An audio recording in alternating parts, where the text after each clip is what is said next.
UDF സർക്കാരിന്റെ കാലത്ത് അടച്ചുപൂട്ടണമെന്ന് report കൊടുത്ത Kerala state drugs and pharmaceuticals limited LDF സർക്കാർ അധികാരത്തിൽ വന്നപ്പോൾ എന്തൊക്കെ മാറ്റങ്ങളാണ് ഉണ്ടായതെന്നറിയാനാണ് ഇന്നത്തെ യാത്ര.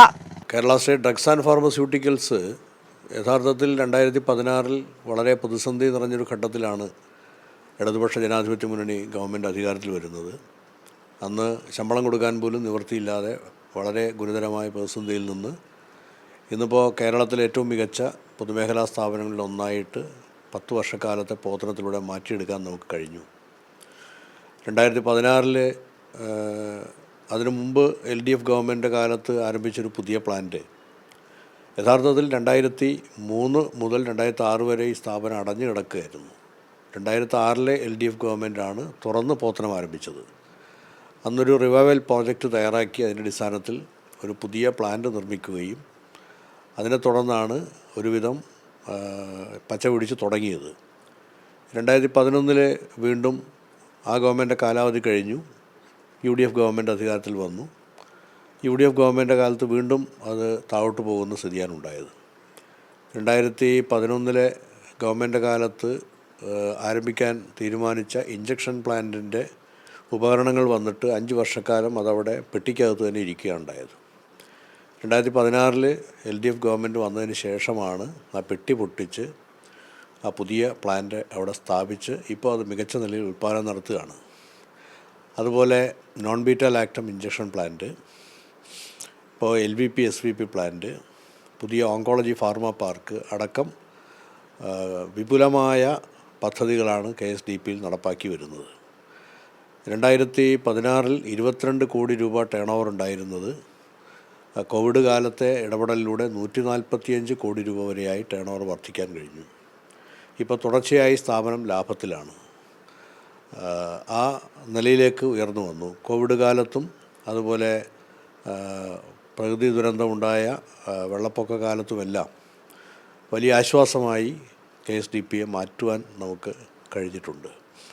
ഇന്നിപ്പോൾ ഏറ്റവും മികച്ച ഉൽപ്പാദന സംവിധാനമുള്ള ഒരു ഫാർമസ്യൂട്ടിക്കൽ കമ്പനിയായിട്ട് അത് മാറുകയുണ്ടായി. അടുത്ത കാലത്ത് ഇന്ത്യ ഗവൺമെൻറ്റിൻ്റെ വളരെ കർശനമായൊരു പരിശോധന നടക്കുകയുണ്ടായി. നമുക്കെല്ലാവർക്കും അറിയാവുന്ന പോലെ തമിഴ്നാട്ടിലെ ഒരു ഫാർമ കമ്പനി ഉൽപ്പാദിപ്പിച്ച കഫ് സിറപ്പ് കഴിച്ചതിനെ തുടർന്ന് കുട്ടികൾ മരിച്ച സംഭവത്തെ ആസ്പദമാക്കിയാണ് ആ പരിശോധന നടത്തിയത്. അതിൽ വളരെ കർക്കശമായ പരിശോധനയാണ് ഇന്ത്യ ഗവൺമെൻറ്റിൻ്റെ ഔദ്യോഗിക സംഘം വന്ന് നടത്തിയത്. പക്ഷേ അവർ KSDPയിലെ ഉൽപ്പാദന സംവിധാനത്തിൽ വളരെയധികം മികച്ച സംവിധാനമാണ് എന്ന തൃപ്തി രേഖപ്പെടുത്തുന്ന സാഹചര്യമുണ്ടായി. ഇപ്പോൾ പുതിയ ക്യാൻസർ മരുന്നുകൾ ക്യാൻസറിനെ പ്രതിരോധിക്കുന്ന മരുന്നുകൾ ഉൽപ്പാദിപ്പിക്കുന്ന പുതിയ പ്ലാന്റിൻ്റെ നിർമ്മാണത്തിന് അനുമതി ലഭിച്ചിരിക്കുകയാണ്. കിഫ്ബിയുടെ സഹായത്തോടു കൂടിയാണ് 231 കോടി രൂപ ചെലവ് വരുന്ന ആ പദ്ധതി നടപ്പാക്കാനുള്ള പ്രവർത്തനങ്ങൾ ആരംഭിക്കുന്നത്.